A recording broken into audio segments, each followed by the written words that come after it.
The world is in harmony, and the stars shine bright. Praise the Lord! All are connected, and the winds of blessing breathe across the lands. O Mother of myriad households, kingdoms, and realms, your mighty arm dissolves enmity, guiding the lost towards the penitent's path. Into your realm the virtuous find solace, peace bestowed, sorrows and strife released. We serve the harmonic strings due to the blessings of the God, and the harmonic strings play music to honor the Great One. In harmony's embrace, all plagues disperse, eternal praises resound across the earth. Your myriad forms grant salvation, grace descending with each dawn. Heaven and earth rejoice as one. The universe gleams in your radiant presence. Your pristine blessings fill the universe.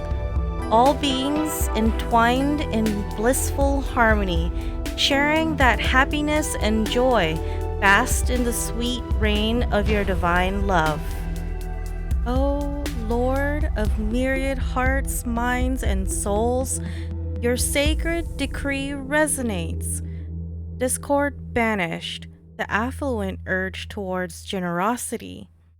Barren lands transformed into boundless havens, the houses swell in wealthy, an endless expanse of your grace. We serve the harmonic strings due to the blessings of the God, and the harmonic strings play music to honor the Great One. Harmony's grace, hearts and minds entwine, all voices sing as one. Amidst endless darkness you radiate, outshines all the stars in the heavens. Hey Trailblazers! Welcome to another exciting video on the lore of Honkai's Aeons. In this video, we'll cover Xipe the Harmony. I'll discuss their known history, the events on Penacony, their followers and factions, and quite a bit of speculation at the end. As a warning, this video will contain massive spoilers for the Planet of Festivities, so I highly recommend playing through that content first before viewing this video. Can't say I didn't warn you! Also, to be plainly clear here, while I do dive a bit into Anna's background, I promise to keep it to a minimum.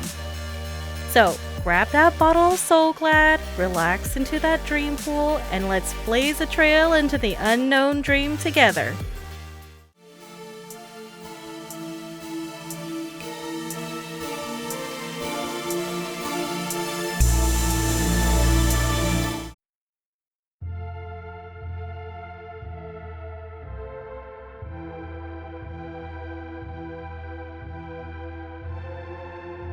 Xipe's history is a rather interesting one. They weren't around for the beginning of time, not until the swarm disaster happened. It was during this time that the other Aeons and of the Order had approached Qlipoth and asked for their aid in sealing Tazenroth. Before the final battle between Qlipoth and Tazenroth, however, Xipe had ascended as an Aeon and had absorbed Enna, the two paths becoming one silently. With perhaps the combined strength of the Harmony and Order, Xipe gave their assistance along with the other Aeons in ending the swarm disaster. Now, the biggest takeaway from Xipe's past is the absorption of Enna. This is perhaps the only truly recorded event of what could happen if two similar Aeons' paths collided. Erda's datalog provides a bit more details. Xipe the Harmony. Oh, the mother of all stars. They proclaimed harmonious hymns of celebration and united all wills as one. The family song spread to all corners of the world, and their degree of understanding, support, and synergy for the will of all creatures was beyond imagination. Or perhaps they were already on a plane beyond mortal minds. The ever-expanding harmony was truly worthy of human longing. The universe encircles and decorates their body like crushed diamonds, and civilization became a rainbow to be snatched in their palm. I am filled with curiosity about how they swallowed up order. The hymns of Xipe continue to spread and grow, occasionally overseen by ideology. In contrast, Enna's harmonic songs seem to align within a three-dimensional framework, akin to an emperor maintaining hierarchical order among all creatures. While there may be some overlap between their paths, the ancient order is enormous in size, and swallowing them would prove far from effortless. Among the Aeons, there exist countless enigmas that surpass my own speculations.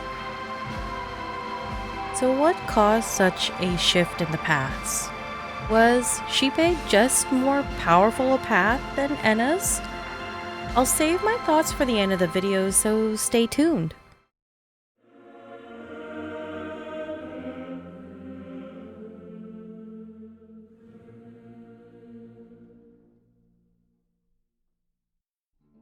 Now, before we talk more about our encounter with Xipe, we must dive a little into our time on their most influenced planet. I'm talking, of course, of Penacony. So, this is a final warning for story spoilers. Like, major spoilers for Penacony start here.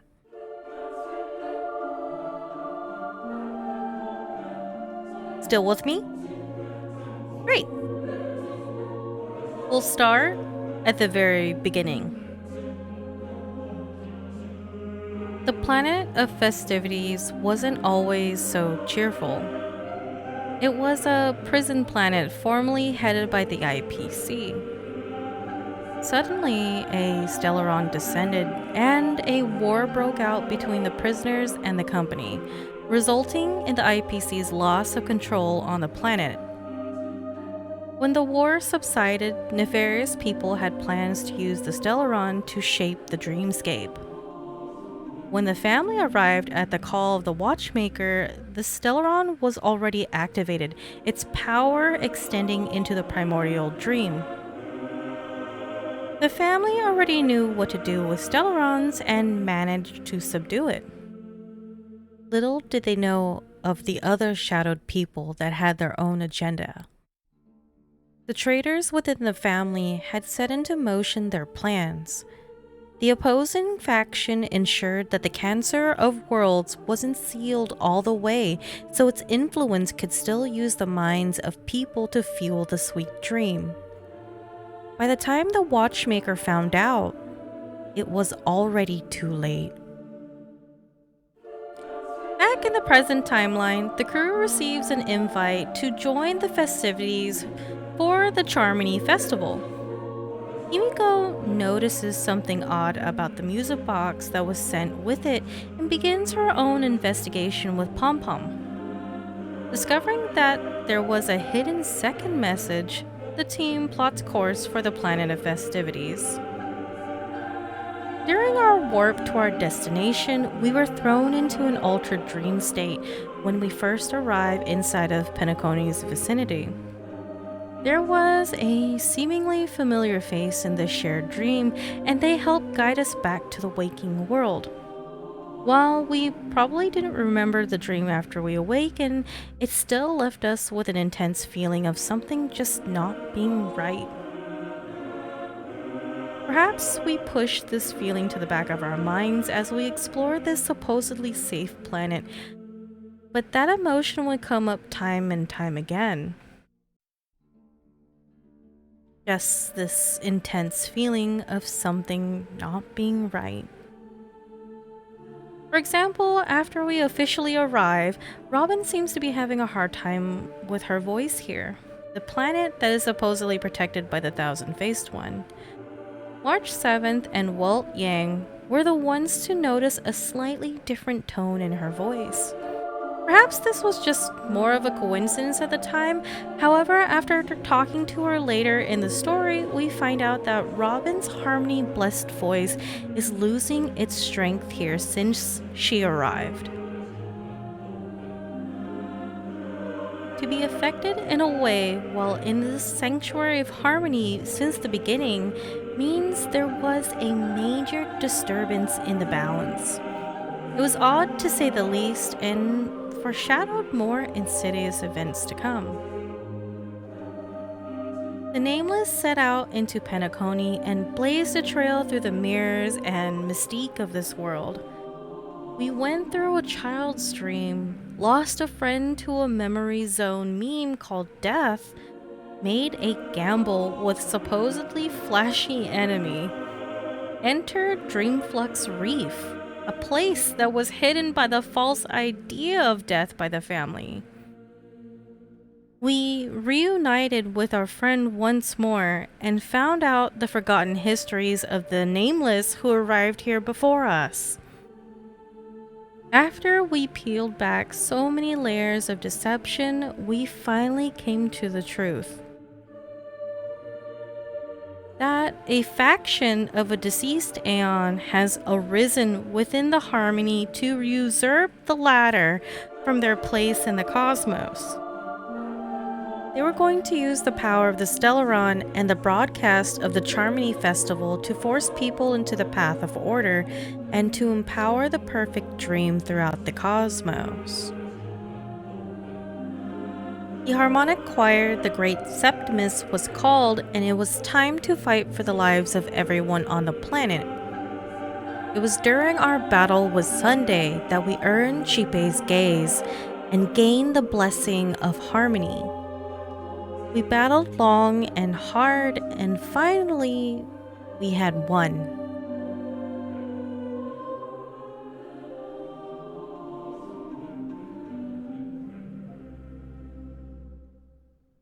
So we thought. Or more perhaps we dreamed we had. The truth was that we had failed the first time and was absorbed into Anna's dream.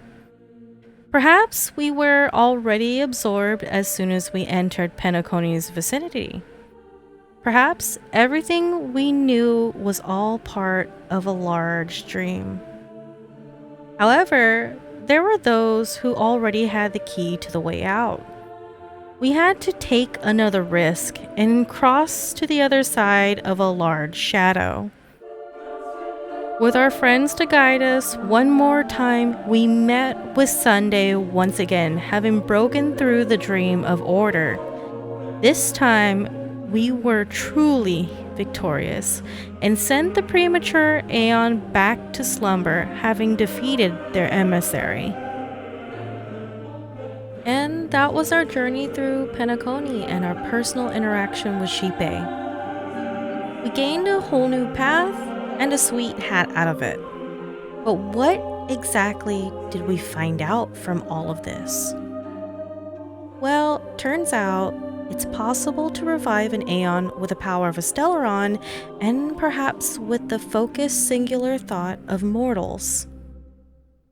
We know from our encounter on Belobog that the Stellaron can use the quote-unquote wishes of its citizens to freeze over an entire planet. To bring back a deceased Aeon may not be out of the range for this entity. Of course, the cost would be very steep.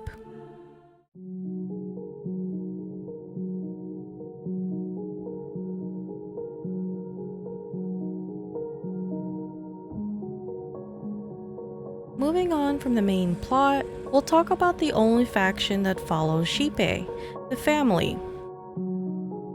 The family is made up of 5 groups under the banner of Harmony. These 5 families are known as the Oak family, the Iris family, the Alfalfa family, the Bloodhound family, and the Nightingale family. This is what we have on them from our own databank on the Express.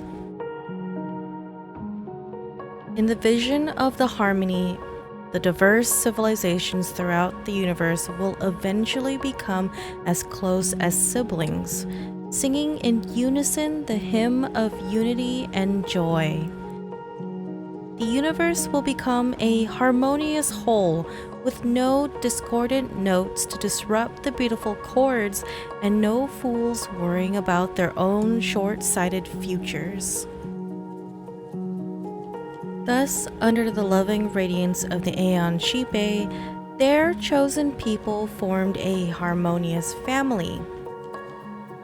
They come from different worlds, belong to different civilizations, and have different identities.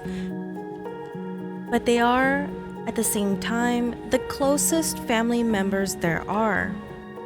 There is never noisy disputes or even contradictions among its members, only eternal love and smiles. There is no more harmonious family in the universe than them. The family calls out to other worlds with their song, encouraging them to embrace harmony. Whenever new worlds accept the blessing of Xipe, the family will celebrate, rejoice, and work even harder at praising the Aeon's kindness. But not every blessed world can become a member of the family. Few would mention the civilizations that perished out of stupidity or hubris. People are also curious whether any members of the family had grown tired of the one and voluntarily abandoned the path of harmony. In the face of such a question, the family smiles and replies, "Never." The Ultimate Trailblazers Guide to Penacony goes a bit more in depth with this. This is what that has to say. A collective force that reveres Xipe the Harmony. Their mission is to unite all civilizations in the universe, fostering unity, joy, and a harmonious future. They use their harmonious melody to call out to other worlds, extending an invitation to embrace the harmony. In the loving radiance of Xipe, all those chosen become part of the family, regardless of their diverse origins and civilizations, immersed in the comforting warmth of harmony. The family within Penacony is divided into 5 major branches, each responsible for distinct aspects of governance. The Oak family establishes rules and regulations. The Nightingale family oversees dream construction and research. The Alfalfa family manages the economic system. The Bloodhound family upholds law and order, and lastly, the Iris family entertains visitors and oversees the entertainment industry. Each family has its own specific duties and responsibilities. Now, the inner dynamics of the family are rather secretive. We know from the story that while there was internal dissent and struggle, most of the evidence to that fact has been buried internally.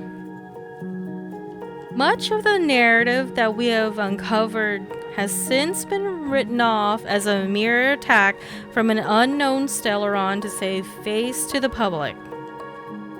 It can't be known that the sanctuary and stronghold that Penacony is to the family was compromised within.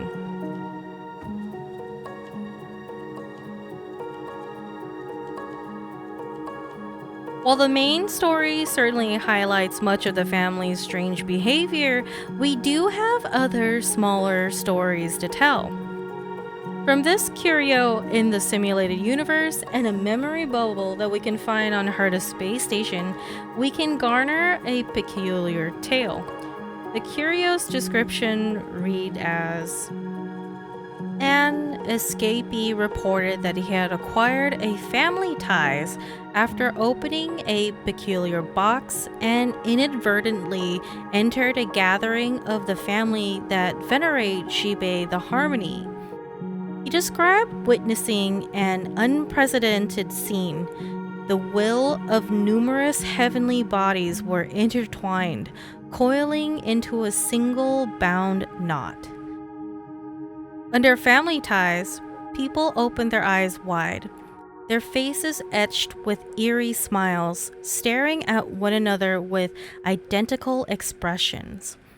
When he voiced a question at the scene, everyone in the grand hall simultaneously shifted their gaze towards him and spoke with the same voice. Welcome. The escapee was instantly unnerved, and in a desperate bid for survival, he too held his eyes wide, his face plastered with the same smile. Unfortunately, due to a signed NDA, I cannot tell you about the contents of the memory bubble. Sorry. Anyway, the family is not just individual members, but also a collective, almost like a hive mind. We see an example of this in the scene with Acheron and Gopher Wood. Many of the members of the family all spoke as one and surrounded the emanator of nihility in a bid to drive her out of Penacony. My second example is when it comes down to a Pepeshi named Toscani in the Penacony Grand Theater. Toscani tells us more about the collective mind of the family, although this may be a smaller offshoot. When asked about the imaginary family members he's talking to, Toscani says this. Imaginary family? That's offensive to Blight, Storson, and Lorraine, all who volunteered to give up their bodies. They're all indispensable family members of the Toscani Orchestra. And that's where this gets a little weird. Give up their bodies? Does that sound about right? You can press him for more details about this. Hey, don't look so distraught. It's not as bad as you think. Voluntary body abandonment is a special privilege that Scale Decree 7 family members can only dream of.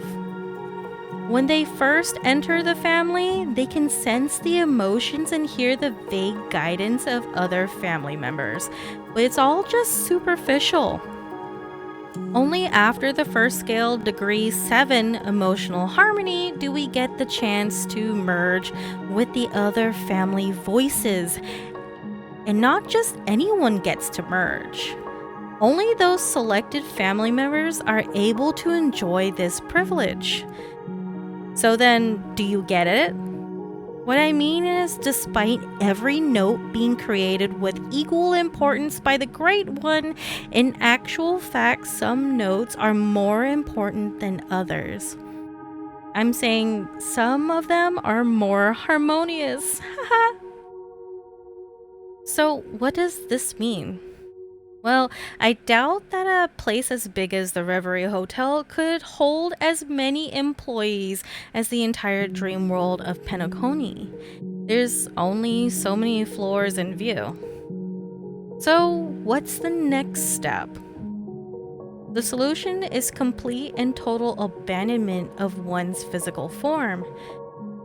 Throughout our adventures in Penacony, we do meet two characters who have lived in this dream world long after their bodies have perished, both as memoria.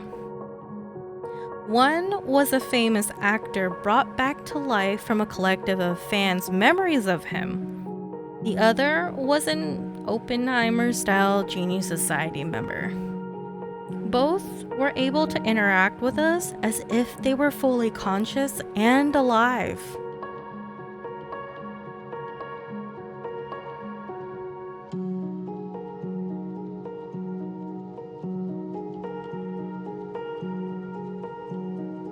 Now here's the part where I speculate what I believe the story is. To me, Penacony, in a sense, is Alice in Wonderland and Through the Looking Glass. We're, of course, Alice. the one thrust into this strange world trying to find the truth. The white rabbit we chase is the watchmaker slash Misha. Gallagher, with all of his riddles and smoke and mirrors, is the Cheshire Cat. Sunday could essentially be the Knave of Hearts. The Mad Hatter is none other than Sparkle. The March Hare could be adventuring, but with a twist, of course. Black Swan may be the Dormouse. Firefly could be the Mock Turtle. Robin may be the Griffin, while Acheron could be the Caterpillar. Now, I say though that like the last bit because Acheron didn't really know us too well at first, but she still pointed us in the direction we needed to go and seemed to speak in riddles as well. I won't say she was overly friendly at first, but she didn't downright hate us either. So, yeah. Now, the Jabberwock is none other than the meme of death. And that leaves two other main characters from that book. Who is the Red and White Queen? Well, in my honest opinion, that is the two opposing factions in Penacony. The Red Queen represents absolute order. There is no law but hers, and with this statement, the only individual for that role is Anna the Order. Her hold would be absolute, but it would sacrifice the free will of the people. The other wants people to live in peace and harmony, no matter who they are or even their backgrounds. This alludes to the White Queen and could only be held by Xipe. So this brings me back to Xipe's story with Anna. Xipe was almost brand new when they absorbed Anna.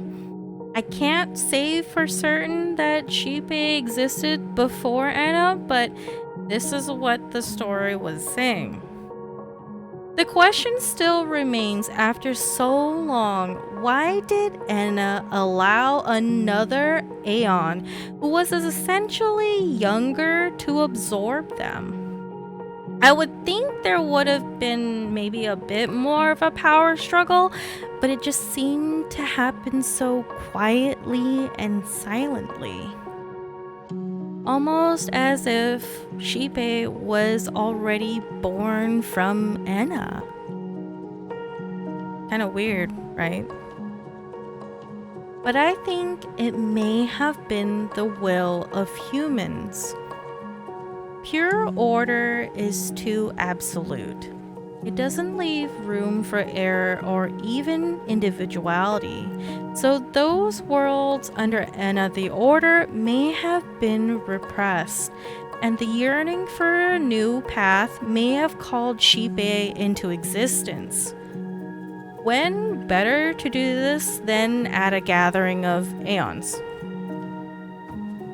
We've seen an example of Aeon calling when Gopher would use the many voices of the family to try and revive Anna the Order from within Xipe. But who's to say that couldn't happen on a grand universal scale?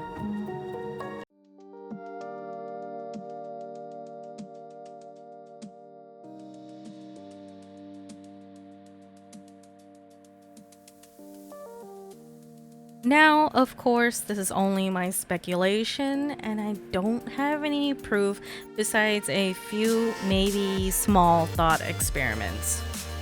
Here's hoping that Hoyo will give us even more looks into these mysterious beings in the future. What are your thoughts? Did I touch on anything that you all have been thinking about when it comes to Xipe and Anna? Leave a comment below. Now, if you stuck with me to the very end, I'd like to thank you for watching this video.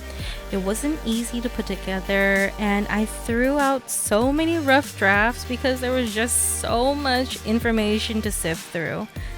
However, I loved every second of it and absolutely loved the story of Penacony. Penacony was such an awesome place to play through, and I hope to see the same amount of love and care put into the next planet. I honestly cannot wait for the next area that we go through. I couldn't have done this video without your support and would love to thank you once more for watching my content. If you enjoyed this video and would love to see more, please consider subscribing to my channel and leaving a like. Convention season is pretty much over for me, so I should be able to resume my normal upload schedule. The next Aeon I'll cover is... You know what? I'll leave it up to you all. Who should I cover next? Drop your answers below. And as always, this is your host, Lore Hunter Fenry, and I'll see you amongst the stars.